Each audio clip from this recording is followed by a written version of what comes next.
करीब 4 बच्चे आपके स्कूल में अध्ययनरत हैं और फिलहाल में 3 बच्चे तो पढ़ ही रहे हैं।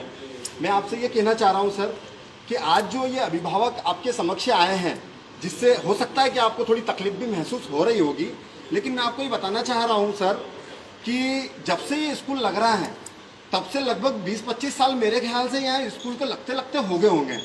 आज दिन तक आपने जो भी कहा, आपने कहा इस स्कूल की ड्रेस यहाँ से ले लीजिए, हमने ली है।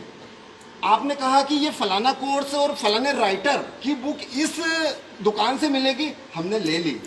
आपने कहा कि ये शूज़ यहीं से मिलेंगे क्योंकि वो वहीं से मिलेंगे, हमने ले ली सर। क्यों ले ली? क्या हम क्या मूर्ख हैं?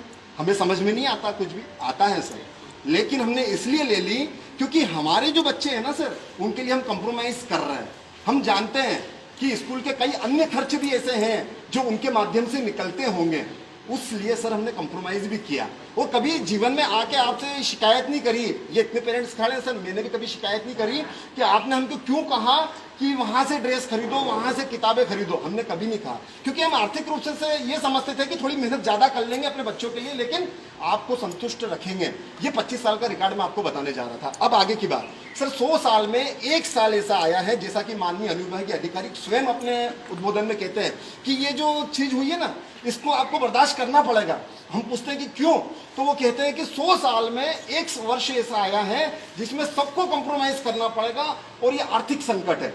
सर, मेरी खुद की दुकान 3 महीने बंद रही है सर, 4 वर्कर काम करते हैं सर। मैंने उनकी तनख्वाह अपने बेस से दी है सर, मैंने मेरे खुद के बेस से उनकी 4 महीने की तनख्वाह चुकाई है। मेरे यहाँ भी कस्टमर हैं सर, मैंने किसी कस्टमर को रेट बढ़ा के उनसे वसूली नहीं की है। तो मेरा ये निवेदन है आपसे कि अब जब संकट खड़ा हुआ है, आपके जो शिक्षक लोग आपसे जुड़े हुए हैं, आपके लिए सबसे मुख्य समस्या है उनकी सैलरी।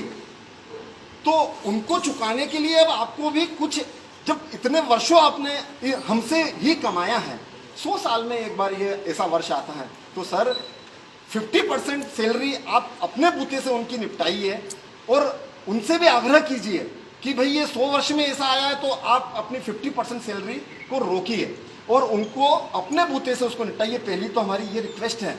चलिए, उसके बावजूद भी अगर आपको हमसे कोई आशा है तो हम ये कहते हैं, हमारे अभिभावक संगठन की एक कमेटी से 5 सदस्यों को बुलाकर आप ऑनलाइन से संबंध में कुछ एक निश्चित करना चाहते हैं। अगर ऑनलाइन क्लास चलाना ही चाहते हैं, वो भी 8th से 12th की, क्योंकि 8th तक की तो परमिशन हम स्वयं भी नहीं देंगे, 8th से 12th तक की अगर आप ऑनलाइन क्लासेस चलाना ही चाहते हैं तो हमारी कमेटी के 5 सदस्यों को बिठाकर उनकी वास्तविक मुसीबतों को समझकर, आपकी समस्या को समझाकर कैसे common minimum programme online classes का बन सकता है, वो बनाकर आप ऑनलाइन क्लास स्टार्ट कीजिएगा।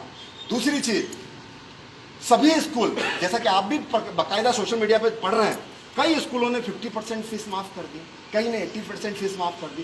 पहली बात तो ये माफी शब्द तो होने ही नहीं चाहिए सर। जो सुविधा है हम ले ही नहीं रहे हैं। मेरा बच्चा सर ऑनलाइन क्लास नहीं पढ़ रहा है, मैं आपको फिर याद करा दूं, जो सुविधा हमने ली ही नहीं, जो वस्तु मैंने खरीदी ही नहीं, उसका भी शुल्क हम आपको दें। अगर आप उसका भी शुल्क हमसे लेना चाहते हैं सर, तो ये पहली बात तो कतई बर्दाश्त ही नहीं है। लेकिन फिर भी क्योंकि हमारे यहाँ से संबंध है, इस स्कूलों से हमारे पुराने संबंध है, तो सर इसमें कुछ ऐसा रास्ता आप निकालिए जिससे कि आर्थिक संकट से हम सब भी निकल सकें और हम किसी पे बोझ नहीं आए। और एक महत्वपूर्ण बात बोल के सर मैं मेरी बात को समाप्त कर रहा हूँ। जैसा कि ऑल इंडिया में सभी तरफ ये मांग उठ चुकी है, कई राज्यों से जन अपील दायर कर चुकी है और सारी अपीलें जबलपुर हाईकोर्ट माननीय में वहाँ पे लंबित है। अभी सर फीस को लेके अंतरिम आदेश आया है, ठीक है सर, उसे आप अंतिम आदेश समझ बैठे हैं। अभी सिर्फ अंतरिम आदेश आया, अंतिम आदेश नहीं आया है। और उन्होंने स्पष्ट अपने शब्दों में कहा है कि आप ट्यूशन फीस वो भी 22 मार्च के पहले की ले सकते हैं और इसके अलावा आप वो फीस लेने के लिए भी किसी भी पेरेंट्स से, और सर बच्चों से तो बिल्कुल भी नहीं, पेरेंट्स से सिर्फ रिक्वेस्ट कर सकते हैं कि आप ट्यूशन फीस जमा करिए। अब ये डिपेंड करता है कि अगर उसकी आर्थिक संकट नहीं है या वो भर सकता है तो वो भरेगा। आप सर दबाव नहीं बना सकते हैं, आप लगातार मैसेज कर रहे हैं, आप लगातार मैसेज बना रहे हैं। तीसरी चीज, मैसेज बनाते और आप ये कहते कि फीस जमा करिए, तो समझ में भी आती है। आपने क्या कहा है सर पता है? आपने ये कहा है कि हम आपको एग्जाम में तब बिठाएंगे जब आप फीस भरेंगे। ये सर क्या ब्लैकमेलिंग है? ये भी आप बच्चों को इसमें मैसेज कर ये रहे हैं। ब्लैकमेलिंग है। आप हमको बोलिए ना ये चीजें तो मतलब ये क्या है? ये ब्लैकमेलिंग है। आप अपना ये सीधे सीधे ये तौर पे आप 25 साल के संबंधों को, अभिभावकों को भूलकर आप ब्लैकमेलिंग कर रहे हैं। आप कह रहे हैं कि हम आपको पासवर्ड तब देंगे। अरे सर ऑनलाइन की जो आप एग्जाम की बात कर रहे हैं ना सर, ये जितने पेरेंट्स खड़े हैं एक भी बता दे कि उनका बच्चा बिना टिप के अगर वो एग्जाम दे देगा आपकी, कोई भी नहीं देगा सर। सब जानते हैं, लेकिन आप भी जानते हो, लेकिन आप ले रहे हो। क्यों ले रहे हो? आपको फीस चाहिए और कुछ भी नहीं है, सीधा फंडा है, फीस चाहिए। मेरा ये कहना है कि कोर्ट में जब तक मामला लंबित है आप स्वेच्छा पे छोड़ दीजिए, वो फीस जमा करे ना करे, बाध्यता उत्पन्न मत कीजिए। हम सारे पेरेंट्स ने ये तय किए हैं।